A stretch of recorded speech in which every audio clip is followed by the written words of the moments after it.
আসসালামু আলাইকুম। স্ক্রিনে যে দুই ইসলামিক বক্তাকে আপনারা দেখতেছেন তাদেরকে চিনে না বাংলাদেশে এমন কোনো মানুষ আছে বলে আমার মনে হয় না, যারা বিশেষ করে সোশ্যাল মিডিয়ায় অ্যাক্টিভ আছে। একজন হচ্ছে মিজানুর রহমান আজাহারি হুজুর, আরেকজন হচ্ছে আহমদুল্লাহ শাহিক আহমদুল্লাহ হুজুর।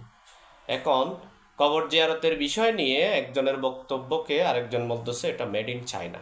আপনারা এত বিখ্যাত আলেম হয়ে যদি এই ধরনের কথা বলেন, আপনাদের উপর মানুষের একটা আস্থার জায়গা কাজ করে। এখন মানুষ কোথায় যাবে? ছোটোখাটো ইস্যুগুলো আপনারা কেন মীমাংসিত না করে এভাবে বিভ্রান্তি চড়াচ্ছেন? মানুষ আসলে যাবে কোথায়? দেখুন ভিডিওটা তাইলে।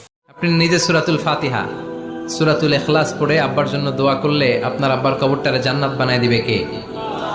আপনার বাবার জন্য আপনি যত কাঁদবেন, আমার কি তত কান্না আসবে?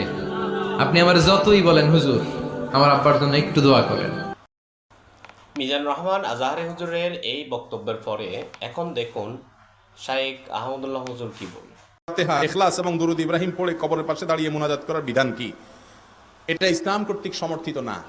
আমাদের দেশে আমরা বেশিরভাগ মানুষ মনে করি যে কবরস্থানে গিয়ে সূরা ফাতিহা পড়তে হয় একবার, সূরা ইখলাস পড়তে হয় তিনবার, আল হাকুমুত তাকাসুর পড়তে হয়, আবার আপনার আয়াতুল কুরসি পড়তে হয়, আরো কি কি আছে। এগুলো সব আমাদের মৌলভী সাহেবদের বানানো আমল। এগুলো মেড ইন মদিনা না, এগুলো 2 নম্বর, মেড ইন চায়না।